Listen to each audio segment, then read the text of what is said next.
Amen. Mga kapatid, kayo ba ay blessed sa ating praise and worship? Amen. Amen. Pakisabi sa mga katabi ninyo, ako ay nagagalak na makasama ka dito ngayong araw. Ako'y nagagala. Ako'y nagagala. Understand.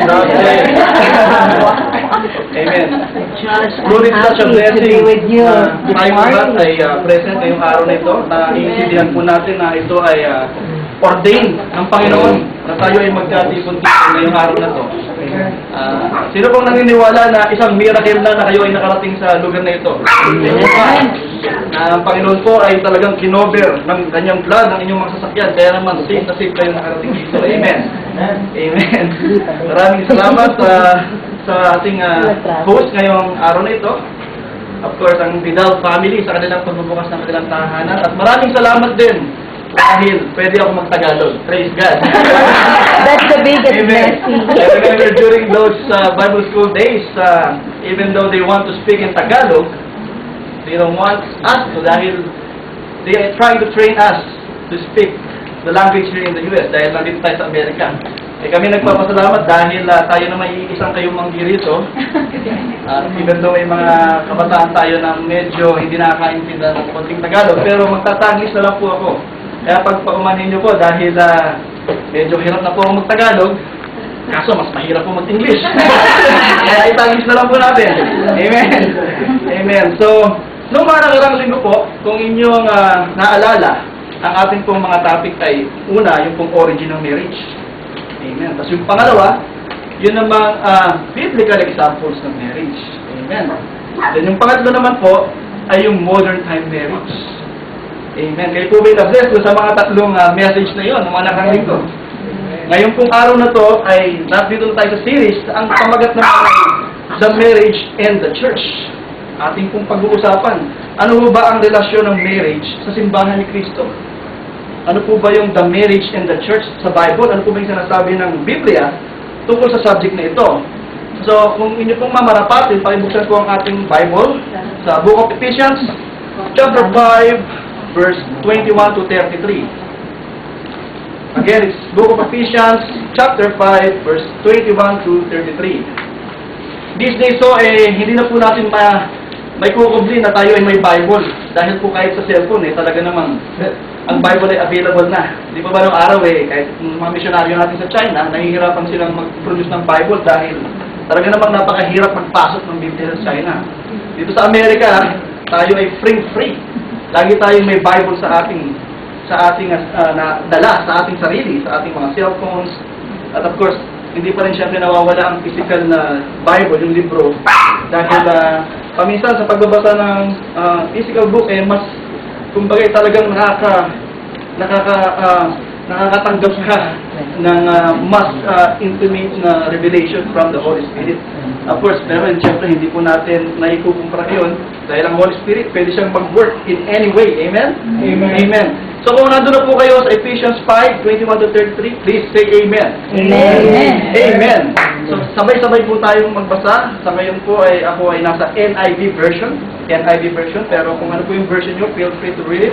And let's read, begin now. Submit to one another out of reverence for Christ. Wives, submit yourselves to your own husbands as you do to the Lord.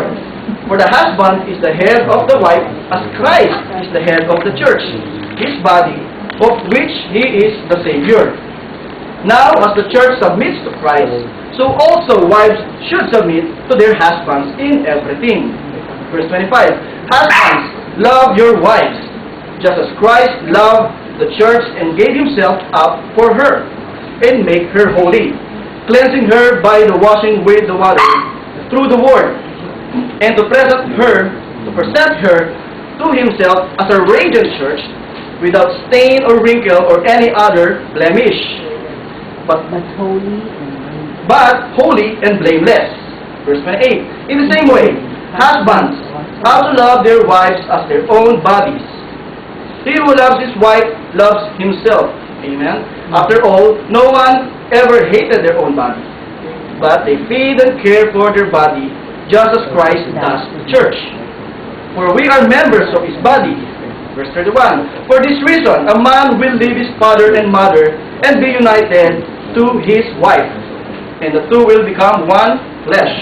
This is a profound mystery, but I am talking about Christ and the church. However, each one of you also must love his wife as love himself, and the wife must respect her husband. Praise God. Thank you. Hallelujah. Ngayon po, bago natin pag-usapan ang mga verses na ito, ang mga versikulo na ito, sa talaga mag-Tagalog, ano?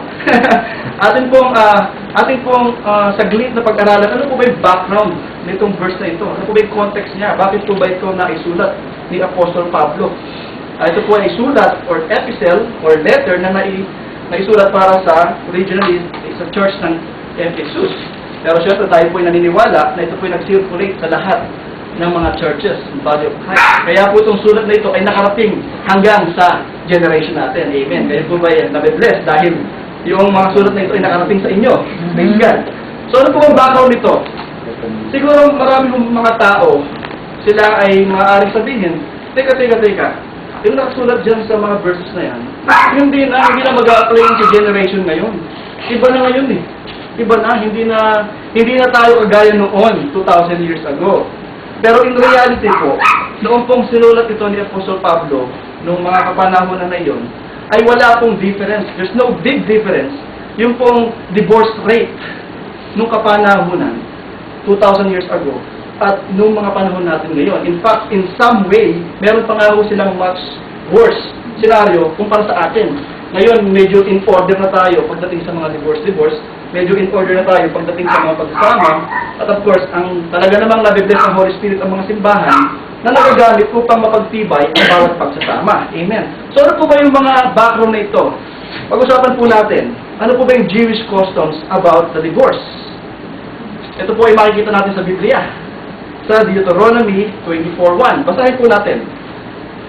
If a man marries a woman who becomes displeasing to him because he finds some indecent about her, and he writes her a certificate of divorce, give it to her and sends her from his house.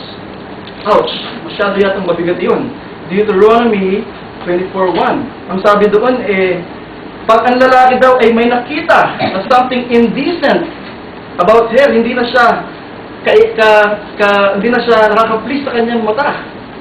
It simply writes her a certificate of divorce, give it to her, and pwede mo na siyang i-kick out. Sabi nga sa ating lingwahe ngayon, pwede i-kick out sa bahay. Di po ba't napakadali naman yata ng divorce? Amen. Ano po ba yung ibig sabihin ng indecent? Yung indecent about her. Atin pong pag-aralan, ano po ba yung meaning ng indecent na yon?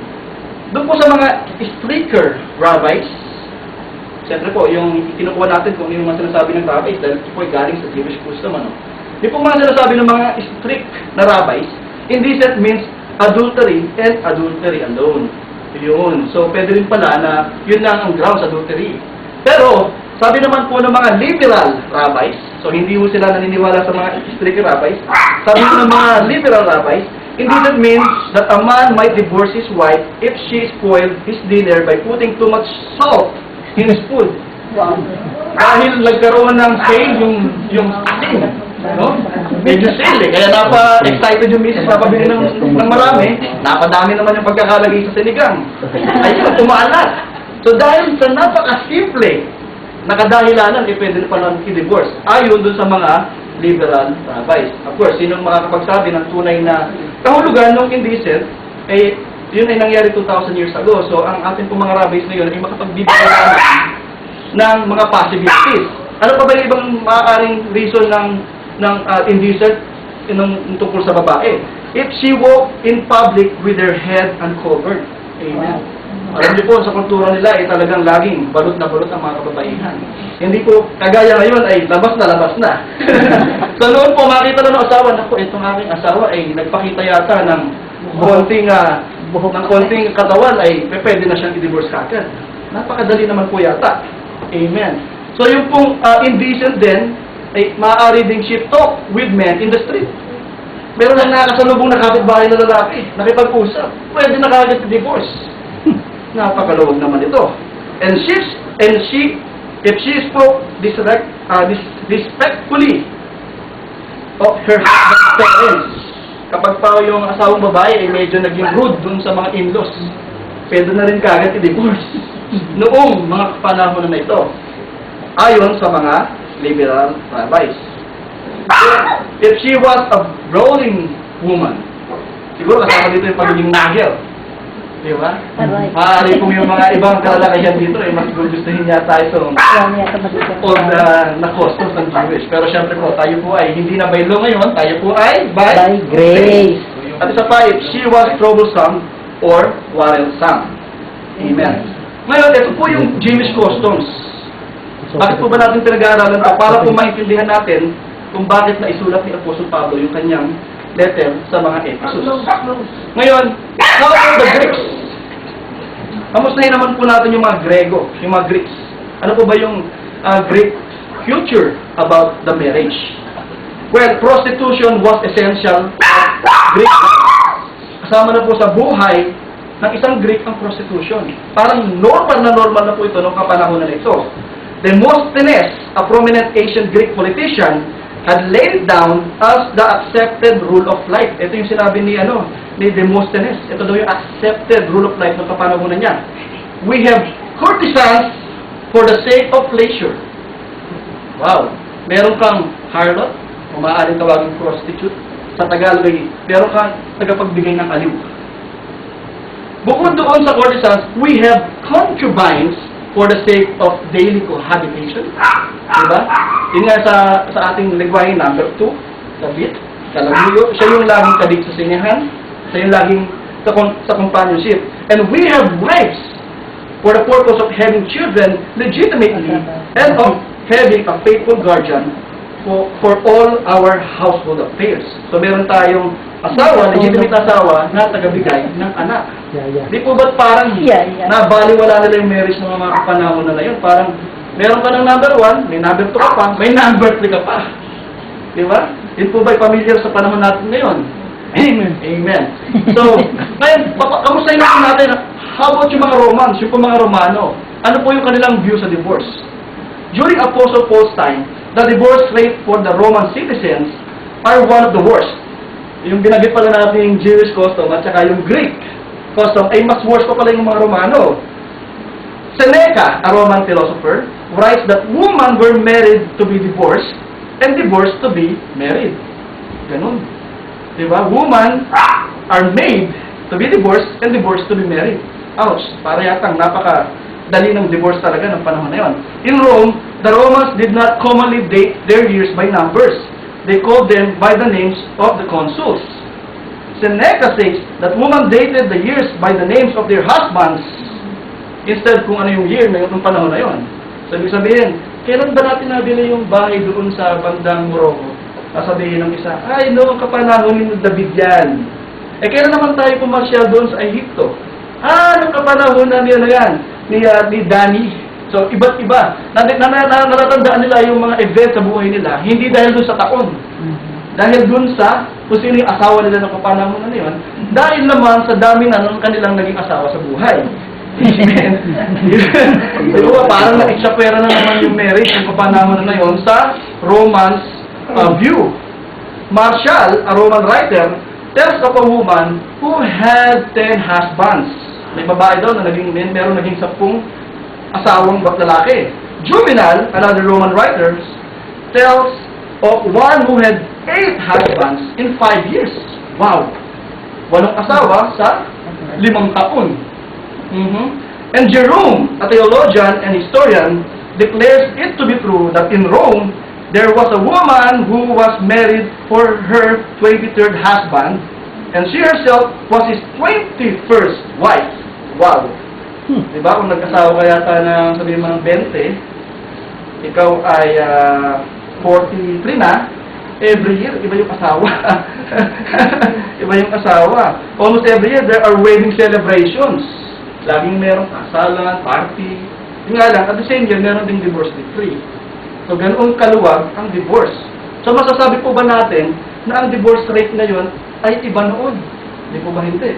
So, hindi natin pwedeng sabihin na hindi nag-a-apply sa atin itong verse na ito dahil same verse na binigay sa mga Christian believers noon ay same verse na binibigay sa atin dahil alam ng Panginoon kung anong sitwasyon natin. Di po ba napakaganda noon? Bago pa tayo pinanganak, alam na ng Panginoon ang mangyayari. Kaya naman, naihanda niya na ang katotohanan para hindi tayo maligaw. Amen.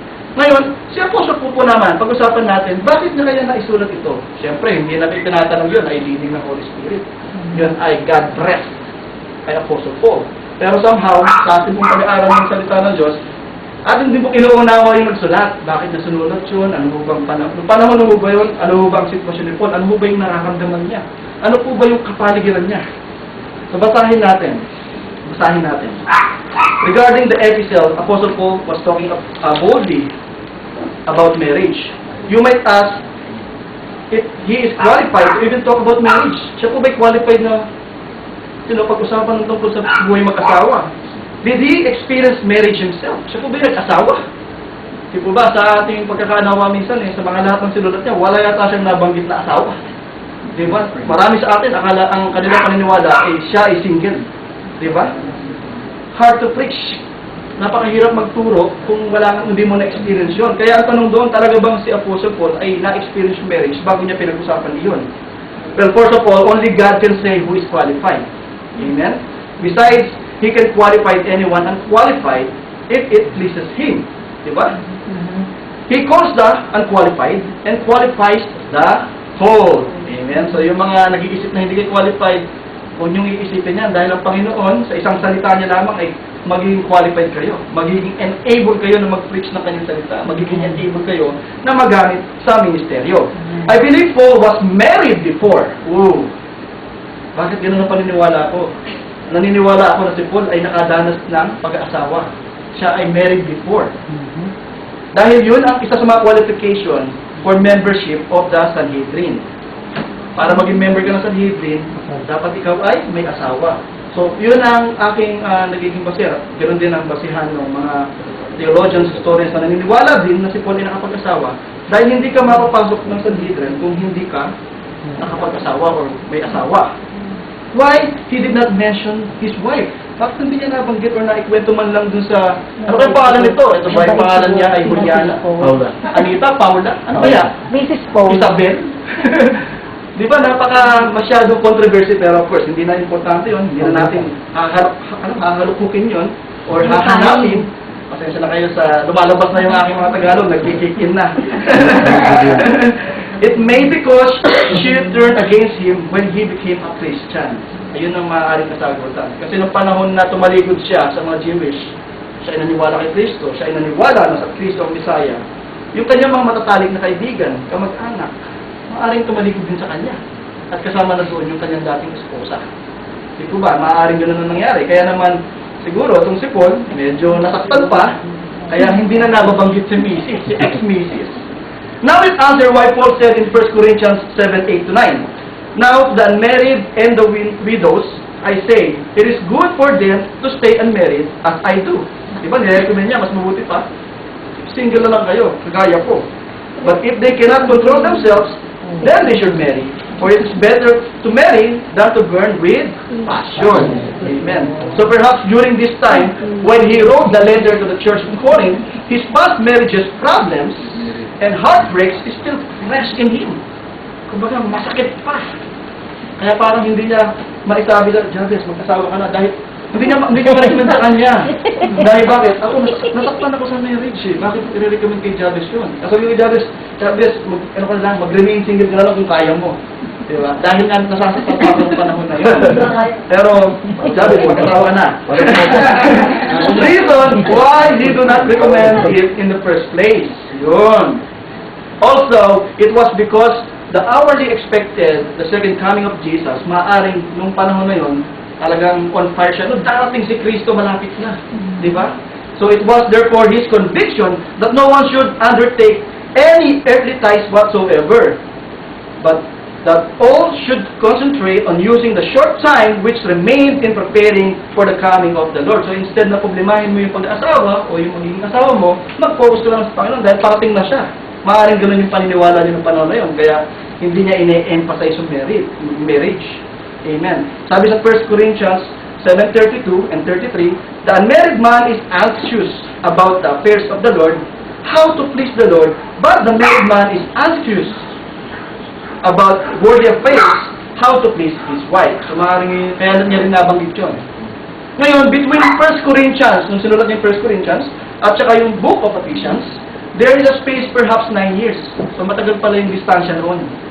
So maaaring doon sa 9 years na yon, sa panahon na yon, si Paul, na-realize niya that the second coming was not to be so soon as he had thought. Maaaring na-realize niya, teka, 9 years na, hindi pa dumating si Christ. Na-realize niya, so maaaring hindi pa talaga ngayon yung generation natin ang dating niya. Kaya naman, noon, nakita niya yung reality, hindi yung temporary, kumbaga, hindi yung temporary situation lang, but in a more or less permanent situation. So it is in Ephesians that we find Paul through teaching on marriage. Doon natin nakita yung talagang emphasize niya pagdating sa buhay mag-asawa. That Christian marriage is the most precious relationship in life. Yung inyong buhay mag-asawa, pinaka-precious. Diba? Yun ang pinaka-precious na relasyon sa buhay ng tao. Whose only parallel is the relationship between Christ and the church. Amen. Amen? Amen. Amen. So, Christian marriage is the most precious relationship in life. Sabihin nyo nga, ang aking buhay mag-asawa ang pinaka-precious sa buhay na ito. Ngayon, itong challenge. Ito po ang katanungan ngayong araw na ito. Itong ating pilit na ihahanap ng kasagutan. How the Christian marriage is the most precious relationship in life. Amen? So, the Christian marriage is the most precious relationship in life, to the fact that the Bible uses it as a parallel in the relationship between Christ and the church. The Bible may use the relationship between one another, or perhaps parents and children's relationship, or it could be any other relationship in life to parallel in the relationship between Christ and the church. But why the Christian marriage? Bakit yung sa dami-dami ng klase ng relasyon, yung buhay ng pag-aasawa ang na-parallel doon sa relasyon ng Jesus Christ sa kanyang simbahan? I believe the church and the marriages with the church works hand in hand. So yung ating buhay mag-asawa at saka yung relasyon ni Kristo sa simbahan ay nag-work siya hand in hand. Siya ay nagko-complement to one another. Siya ay kumbaga may epekto, big impact to one another. Kaya siya na-parallel. So the will of God may fulfill in both of them. I believe the reasons why the Bible used Christian marriage as parallel in the relationship between Christ and the church are because, point number one, Christ-centered marriage makes victorious church. Naniniwala po ba kayo doon? Na ang Christ-centered marriage makes victorious church. A Christ-centered marriages are needed so the church can fulfill God's calling for the church. The church is consists of families. Alam po natin, ang simbahan ay napuponsist ng mga pamilya. Amen? The parents, the mom and dad, sila po yung nagra-run ng mga pamilya na yun. Siya yung nagra-run. They run each family. Of course, hindi natin na itatago. Yung iba ay nararan ng single parent. Yung iba naman, and majority, ay nararan talaga ng married couple. Diba? Sa Christian church, karamihan ng ating pamilya ay nararan ng Christian marriage. Amen. So if the families inside the church are shaky, if the marriages are collapsing, obviously it will be devastating for the ministry. Diba? It can literally destroy the church. When we've seen churches, and iba rito mga Christian church, that been devastated because the marriage of the leader, and sometimes yung mismong pastor pa, ended up in divorce. Ito po ba yung nakita nyo na? Ito po ba yung nasaksihan nyo na? Ito po ba yung nabasa nyo na sa balita? Na isang nag-grow na church, biglang nag-freeze, o kaya biglang, hindi naman nag-fall, pero biglang lang hina dahil ang kanyang leader, ang kanyang pastor ay nakakita or maaaring natukso or maaaring may nagkaroon ng problema, kaya naman nag-end up sa divorce. Amen. So, di po ba't malungkot na talagang ang buhay mag-asawa, talagang malaki ang impact sa simbahan. Kaya po, ang ating pong buhay mag-asawa ay positive din po ang magiging impact nun sa simbahan. Amen. Of course, kung ang ating marriage ay medyo negative, shaky, talaga naman pong makaka-apekto yun sa simbahan. Not only for the leadership, but even the marriage of a regular member can impact the ministry. Meron po akong kilalang tao, dahil po sa kanyang recent divorce, abay, ayaw na umatin ng church. Doon sa the same church. At least, hindi niya tinalikuran yung kanyang faith. Siya ay nagsisimba pa rin sa ibang church. Pero for some reason, ayaw niya na makita yung mga dati niyang kasama. Think about it. Paano kung meron siyang ministry na siya ang leader? Diba? Siya ang leader ng, for example, ng children's ministry. Pero all of us sa atin, ayaw niya ng umaten. Hindi po ba, maruruin yung ministry, maruruin yung church. Talaga namang ma-apektuhan yung simbahan. Dahil lamang sa maling desisyon, dahil lamang, of course, sa divorce, na alam naman nating never na na-recommend talaga ng Biblia. In fact, di ba, sinabi nga ng mga Pharisees, diba? Bakit si Moses inalaw yung divorce in these grounds? Ang sagot ni Kristo, siguro maaaring sinasabi niya, teka, si Moses ang nag-alaw nun, hindi ang God. Diba? Si Moses ang nag-alaw nun dahil matitigas ang ulo ninyo. Kagaya nga ng naituro ni Pastor Emil last week. Amen. So, each marriage has to be Christ-centered so we can be victorious in our married life and so to our church. Amen? Then, how to have Christ-centered marriage anyway? Paano ba tayo magkakaroon ng Christ-centered marriage? Ano ba yung dapat natin gawin? Of course, Jesus is the only way. Dapat ang mag-asawa ay tanggapin muna si Yesu Cristo bilang kanilang Panginoon at tagapagligtas. Doon mag-umpisa. Seek first God's kingdom and His righteousness and everything will be added unto you. Amen. So, once na tinanggap niya na si Kristo, ang Holy Spirit ay nananahan na sa kanila, yun ang makakapag-empower sa kanila para ma-fulfill yung calling ng Panginoon sa kanila para maging Christ-centered yung kanilang buhay mag-asawa. Doon lang nila maaaring mailagay si Yesu Cristo sa kanilang marriage dahil sila ay may personal relationship na sa Panginoong Diyos. Amen. Ngayon, in verse 22 po, sabi doon, wives, submit yourself to your own husbands as you do to the Lord. Ulitin ko, wives, submit yourself to your own husband as you do to the Lord. The word submit is a Greek word, hupotasso, means to place under, to subject to put myself into subjection. All the wives that present here today and those who are watching us doon po sa internet, you may ask, bakit naman ako magsasubmit sa aking asawa? Diba? Maaaring ganun ang katanungan eh. Sabi ng Biblia, submit to your husband. Maaaring katanungan natin mga kabayan, bakit naman ako magsasubmit sa aking asawa? Diba? Pilit po natin itong sagutin sa pamamagitan ng mga verses na narinig natin. Ano? Because, ito yung number one reason. Of course, maraming reason. Ito yung reason number one. Hindi ito yung number one reason, but reason number one. Because we two husbands need to submit ourselves to you. So hindi lang pala siya one way. Sinabi ng Biblia doon sa verse 21, ay hindi lang si Mrs. yung magsasubmit kay asawang lalaki, but si asawang lalaki ay magsasubmit din sa asawang babae. Di ba nga, yung verse 21, yung kauna-unahang verse, ano sabi? Submit to one another out of reverence for Christ. So hindi nyo pwedeng sabihin, unfair, bakit ako lang magsasubmit? Yung kauna-unahang verse, one another. So two-way submission po ito. Two-way submission to one another out of respect to the Lord. The word out of reverence literally means out of fear of God. We are God-fearing couple. Enough reason for us to submit to one another. Amen? Amen. Kayo ba ay God-fearing couple? So, you have all the rights para mag-submit to one another. Reason number 2, because we husbands are the head of the wives. Oops, tumaas na naman ang kilay ng babae. We husbands are the head of the wives. Pero basahin po natin yung verse 23a to 24b. Ang sabi po doon, for the husband is the head of the wife, so also wives should submit to their husbands in everything. Pasensya na po kayo, hindi ko na po kayo mahintay magbukas ng Biblia dahil tayo po iaabutin ng 3 oras, kaya po babasahin ko na lang po. Pwede nyo doon po sa mga binigyan natin papel, pwede nyo pong ma-check mamaya kung ano yung mga verses, pwede nyo pong ma-verify kung tama po ba yung nasabi ko. Ikukumpara nyo rin sa video, kaya sa ministry po ito, napakahirap magkamali bilang preacher. Tayo po ay napapanood sa buong mundo. Amen? Praise God. Amen. So ito po, ipapamigay na po ng aking mahal na asawa. Amen. Submit din. Submit the papers.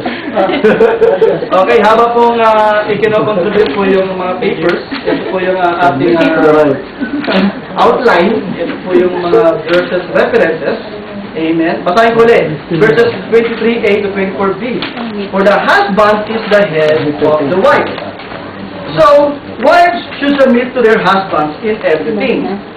So the husband will say to the wife, I'm the head. Ako ang ulo rito. Amen. Pero ito, very familiar na sa inyo, no? Pero ang sagot naman ng asawa, I'm the neck. Ikaw ang ulo, ako ang neck. So kung saan pupunta si leeg, eh doon pupunta si ulo. Ouch. Dahil kapag ka hindi sumunod si ulo, o hindi sumunod si neck, abay, may stiff neck. Gusto niyo po ba ng stiff neck? Sa atin po mga kalalakihan, para po wala na stiff neck, para rin wala na rin pain, yung head na lamang ang nag-rather to follow the neck. Pero of course, yun naman po ay hindi din Holy Spirit, ano? Baka naman, sinasabi na ng asawa mo na yung kanyang tinuturo na ay taliwas na sa Biblia. Eh, ba't ka magsasabit? Bakit mo susundin? Siyempre, i-review mo with love doon sa salita ng Diyos. Amen. So the other said, I'm the lion in my family. Ako ang lion, ako ang leon dito. Ako ang hari. Amen. I'm brave and strong, sabi. Trainer ng leon. There's only one problem. She is my trainer. So, I must submit. So, yung pa mga leon ay nagsasubmit sa trainer. Pag sinabing sit, sit. Sinabing stand up, stand up. So, to be the head of the family is a huge responsibility, and it also comes with a huge accountability. Amen? In anything wrong that may happen in the family, the wife is out of control. The kids doesn't want to go to the church. We can say to God, it's not my fault. Hindi natin pwede sabihin sa Panginoon, teka, hindi ko ito kasalanan. Eh, responsibility natin bilang mga lalaki na sumagot sa Panginoon. Amen.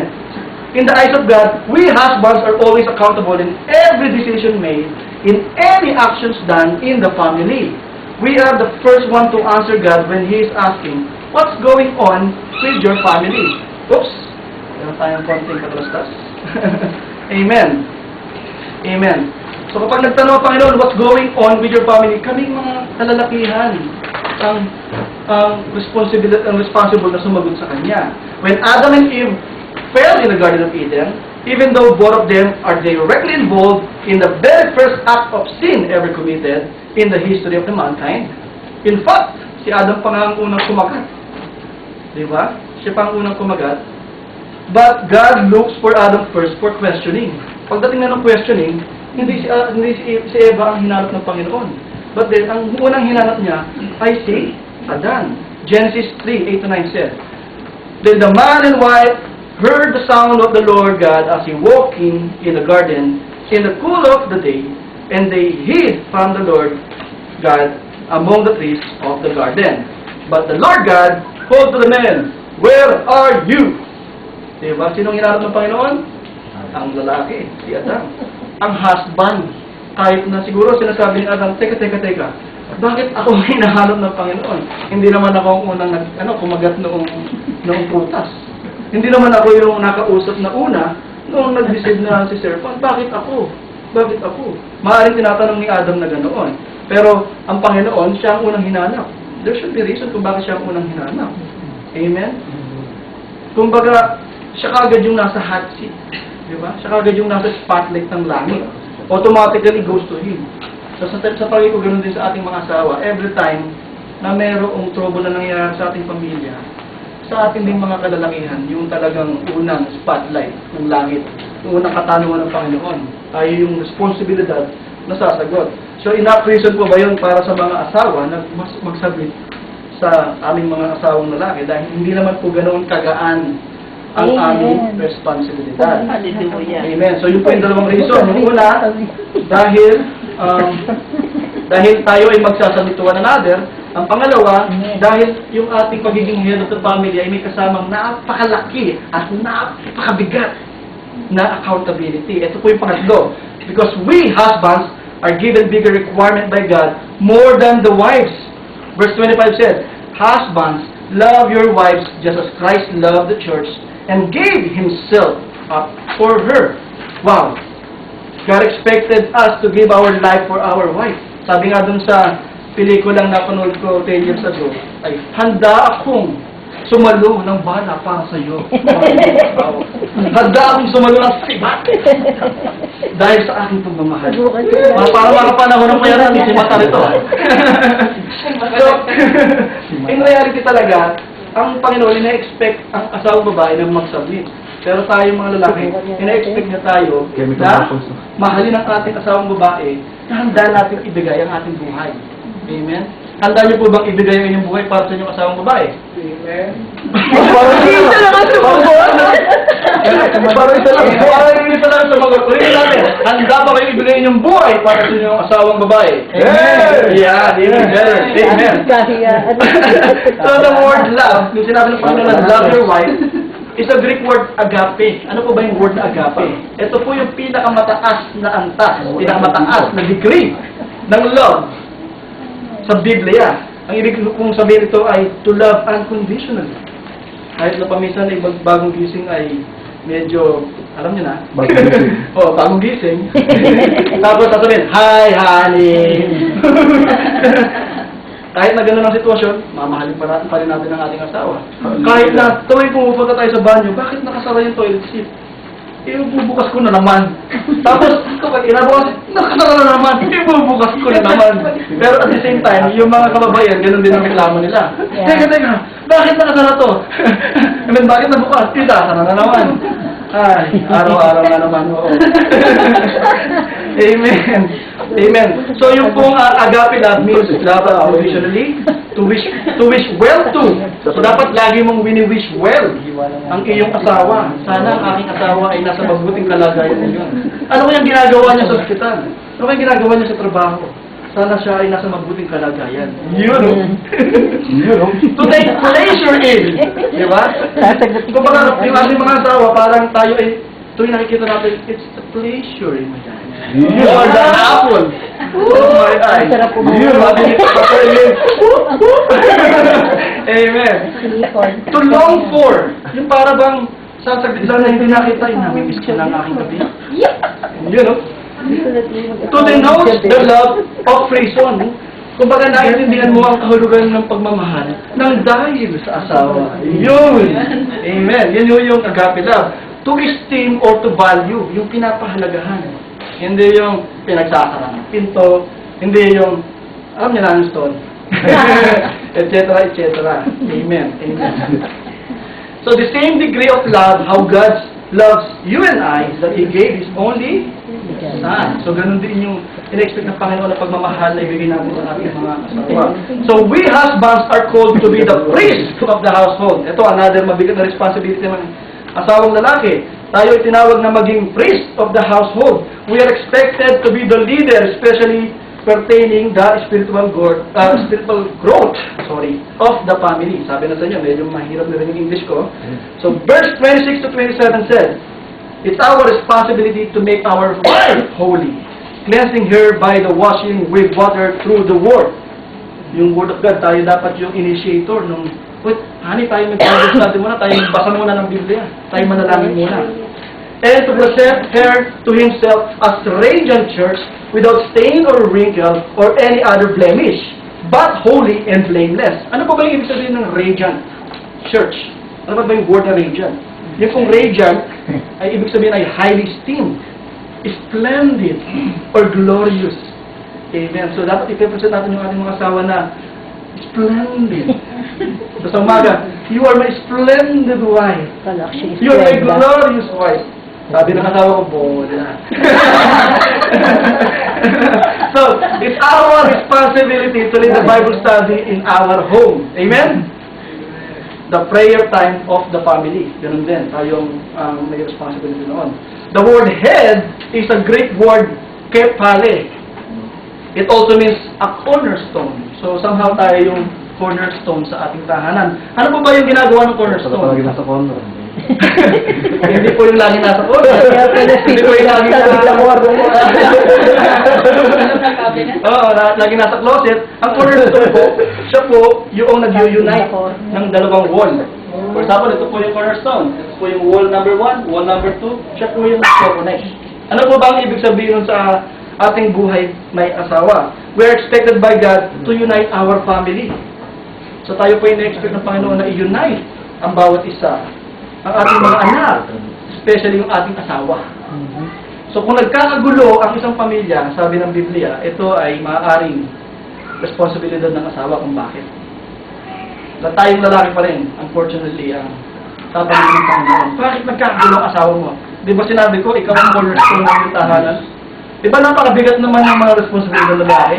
Pero yung sabi ng Biblia, enough reason naman po siguro talaga kung bakit kailangan mag-submit si wives sa husbands. Amen. So in addition, verse 28 says, in this way, husbands are to love their wives as their own bodies.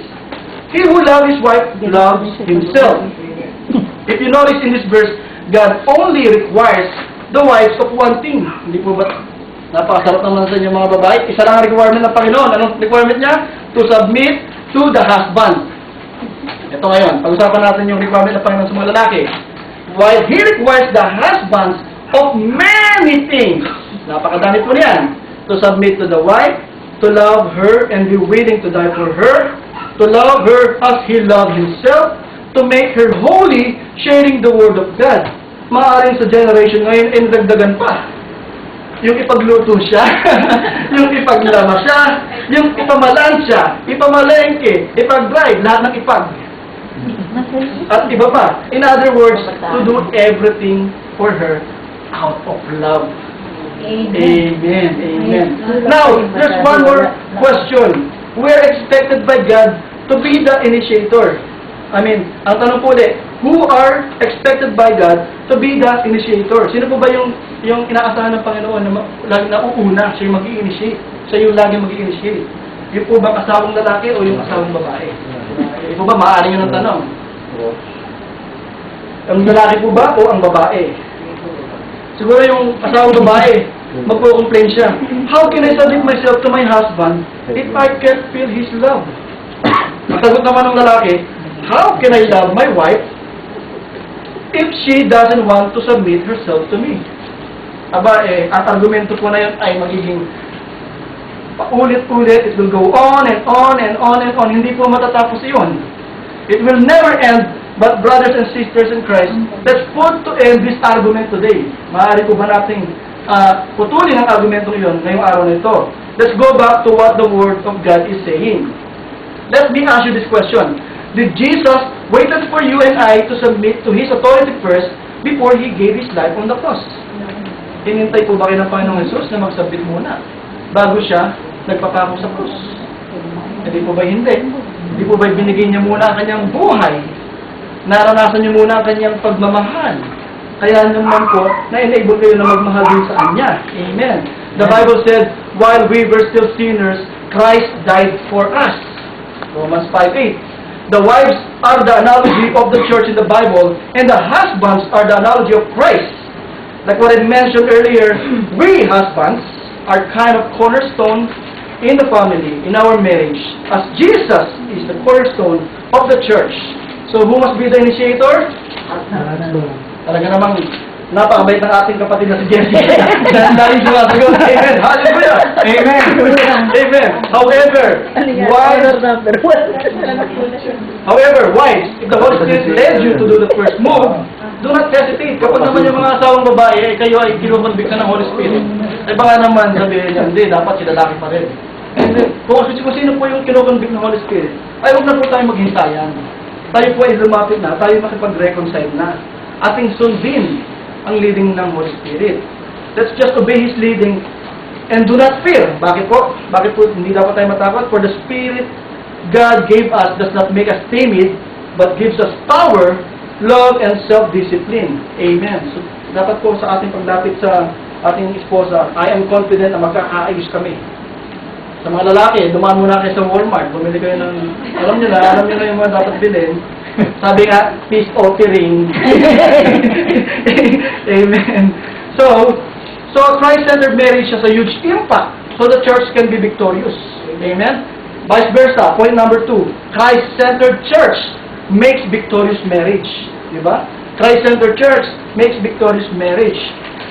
I believe for most of us here, married couple, we experience the life of a marriage with no connection in the church whatsoever. Imagine a husband and a wife inside a house for a long period of time without any fellowship from outside, without any going to the church.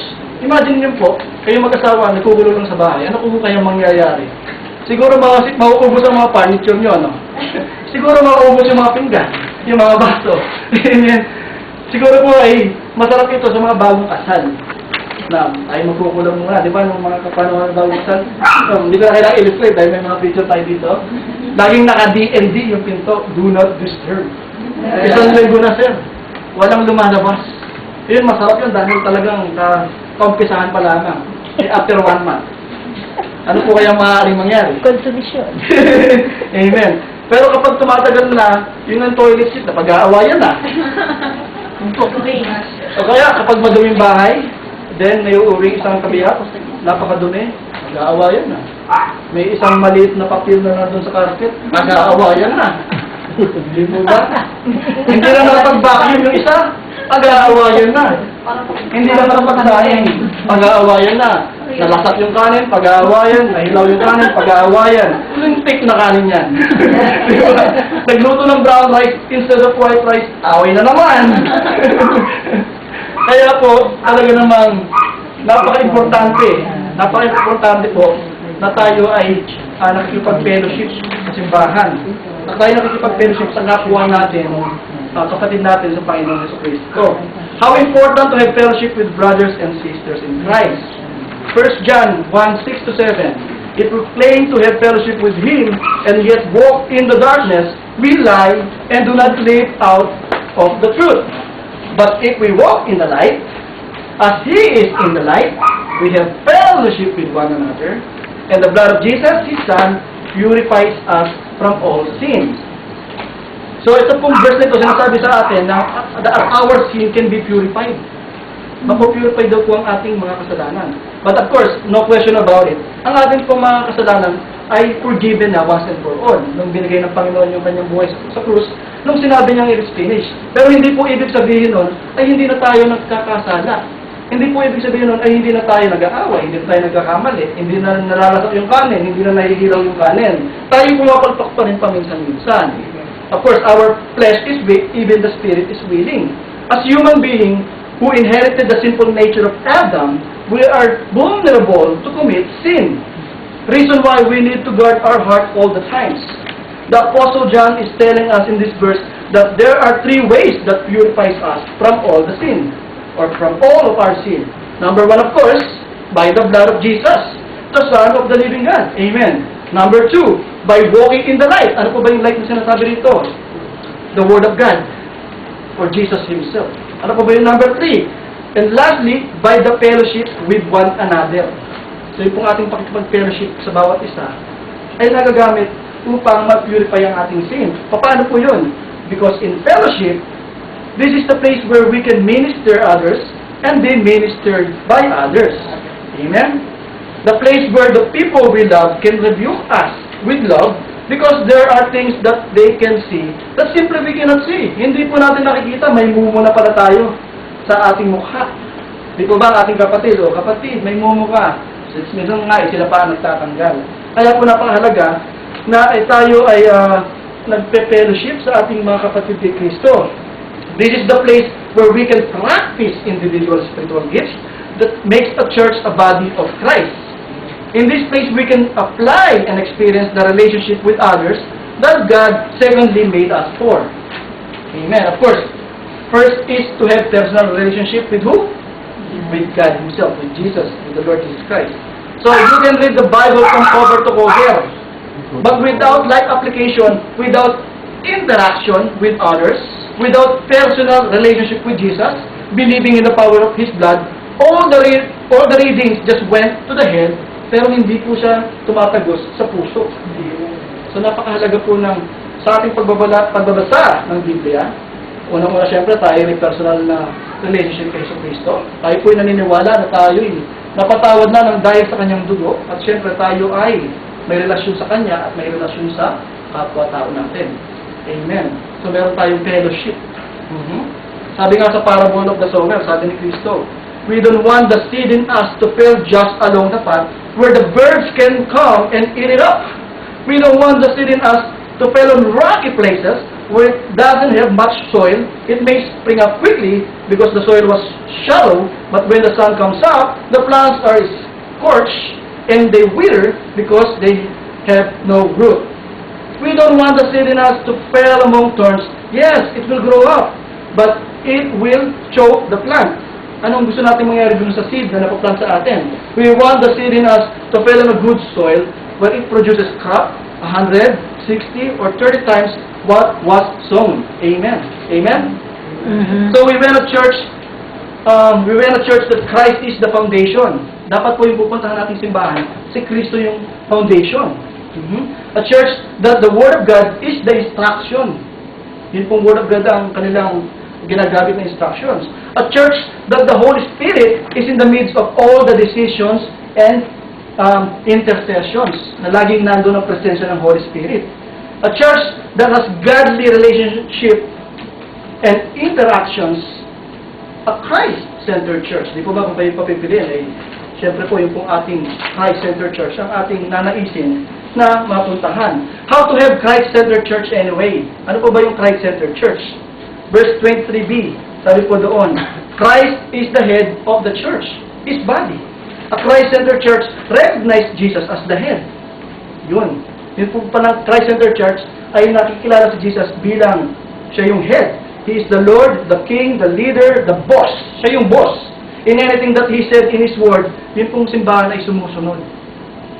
Kumbaga, wala nang tanong pa, no question asked, no buts, wala nang kondisyon, wala nang exemption. When there is conviction from the Holy Spirit, there is action. Number 2, ano po ba yung Christ-centered church? Verse 23c, sabi po doon, of which He, Jesus, is the Savior. A Christ-centered church recognizes Jesus as a Savior.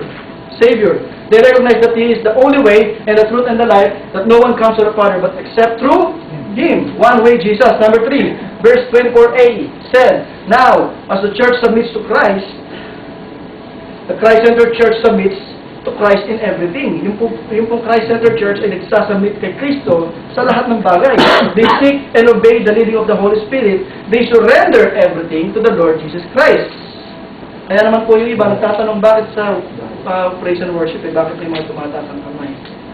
Siyempre po, sa mga nakakaalam, kaya po tayo tumataas. Yun po ay simbolo ng ating pag-surrender. Pero kahit po anong taas ng kamay ang gawin nyo, kung hindi po tama puso nyo, ay wala rin pong ibig sabihin niyon. Amen? Amen. So, importante po na tayo magsusurrender sa Panginoon, sa Espiritu Santo, sa araw-araw. Verse 29 to 30 said, after all, no one ever hated their own body, but they feed and care for their body, just as Christ does the church, for we are members of His body. Amen. A Christ-centered church do not lack of anything. Kayo po ba'y naglalak sa inyong buhay? Kayo po ba ay ang Panginoon po ba'y nagkukulang sa inyo? Because God always provides. Kaya po yung Christ-centered church, hindi sila nakukulangan. Laging overflowing in blessing. Jesus makes sure that none of His flocks are hungry or thirsty. He is our good shepherd. Amen? Jesus cares about you. He knows you even before He formed you in your mother's womb. Amen? He understands all your concerns, even in the times of test and trials. He will never leave you nor forsake you. Amen. A Christ-centered church doesn't hate one another, but they love one another. They care for each other. They are sensitive if one part of the body is hurting. Nararamdaman nila pag may isang kapatid na nasasaktan. At hindi lang basta nararamdaman, sila ay may action. Sila ay may pagmamahal. They understand the need of each other. Wala pong fried chicken dito. Lahat ito ay puro humility. Amen? A Christ-centered church does not leave the brethren behind. Walang iwanan. Diba? They have accountability to one another. Naiintindihan natin na kapag may isang kapatid na nadapa, lahat tayo ay maapektuhan. Kaya nandun tayo umalalay. Hindi yung nadapa na nga, may sipa pa, may pagyak pa, may siko pa.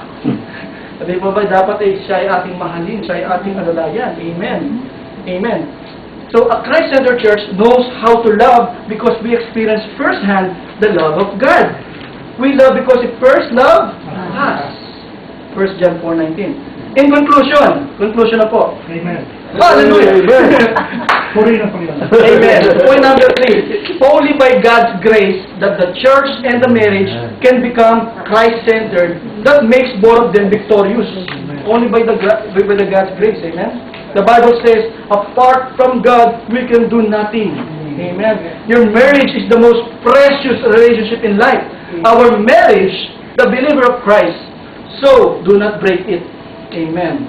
Let's understand that our marriage is very special to God. Napaka-special po sa Panginoon ang inyong buhay mag-asawa. The origin of marriage was not simple as it sounds. The very first marriage was begun in very special way. Amen.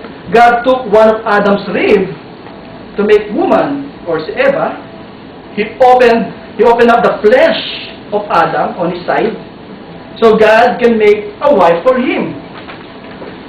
Husband, tell to your wife, you are the bones of my bones and the flesh of my flesh. Eh sabi ng asawa bahay, ay may arthritis yung asawa ko eh. Pati pala yung arthritis ay nasama. Tunay naman po, ang hirap at ginhawa po sa buhay mag-asawa, tayo po ay magkatuwang. Kapag nasasaktan yung lalaki, nasasaktan si babae. Di ba? Kapag may gout si babae, nasasaktan din si lalaki. Kapag high blood si babae, ay lumalayo ang lalaki. Amen. So mga kapatid, atin pong pag-ingatan at pagkahalagahan ng ating mga marriage. Ito po ay gift from God. Meron pong flesh na kailangan buksan. Meron pong ribs na kailangan hugutin at ilagay sa mga kababaihan. Hindi po ito yung sinabi ng Panginoon ay, mag-asawa na kayo. Meron po siyang special way bago nag-umpisa yung buhay mag-asawa. Kagaya rin po ng church, ng simbahan. Hindi po ito nag-umpisa ng ganun-ganun lamang. Buhay po ng Panginoong Hesus ang kanyang inalay dito. Amen? Para lamang maumpisahan ang kanyang simbahan. Sabi po sa John 19:34, Jesus was first with a spear on his side. Ganun din, sa side. Bringing a sudden flow of blood and water. Kaya wag po natin gawing biro o laro ang simbahan. Ito po'y sagrado. Ito po'y galing sa dugo ng Panginoong Jesucristo. The church and the marriage are both gift from God. Kanya po itong provision sa ating lahat. Dahil alam niya na hindi natin kayang mag-isa. We need one another so we can be victorious sa kanyang calling sa ating individual na buhay. Huli na po ito. In verse 31 it said, for this reason, a man will leave his father and mother and be united to his wife, and the two will become one flesh. This was quoted from Genesis 2:24, and Jesus also mentioned about this in Matthew 19:5-6, and in fact, He added, so they are no longer two, but one flesh. Therefore, what God has joined together, let no one separate. Amen. In verse 32-33, Apostle Paul concluded, this is a profound mystery, but I am talking about Christ and the church. However, each one of you also must love his wife and as he loves himself, and the wife must respect her husband. So, ano po ba yung key sa victorious marriage or victorious church? Yung ipaglalagay natin kay Christ sa gitna nito. Putting Christ doon sa gitna ng ating buhay mag-asawa, doon sa ating simbahan. Dahil siya lamang po ang makakapag-enable sa atin para tayo ay makapag-submit, para tayo ay makapagbigay ng respeto sa ating asawa, para po tayo ay makapagbigay ng pagmamahal sa asawa, only through Jesus Christ. Manalangin po tayo. Panginoon, maraming salamat sa iyong kabutihan, maraming salamat at hindi ka nagkukulang. Maraming salamat at naiintindihan niyo ang aming pangangailangan na hindi namin kaya mag-isa. Kaya po kami ay inyong binigyan ng aming kabiyak. Kaya po kami binigyan ng inyong simbahan upang ito po ay maging magamit, upang mapalakas kami, upang kami ay ma-encourage, upang ma-fulfill po namin ang calling namin sa aming buhay. Lord, we thank you because we never lack of anything. You provide everything, Panginoon. Kayo po ang lumigit na sa aming mga tahanan, Panginoon. Kayo po ang nag-lead sa aming mga simbahan. Kami po ay nagpapasalamat dahil kayo ang aming Panginoon Diyos. Hallelujah. I-allow niyo po ako, Panginoon, na maipag-pray po ang aking mga kapatid. The same prayer na naibigkas po ni Apostle Paul sa Church of Ephesus. I keep asking that the God of our Lord Jesus Christ the glorious Father may give you the spirit of wisdom and revelation, so that you may know Him better.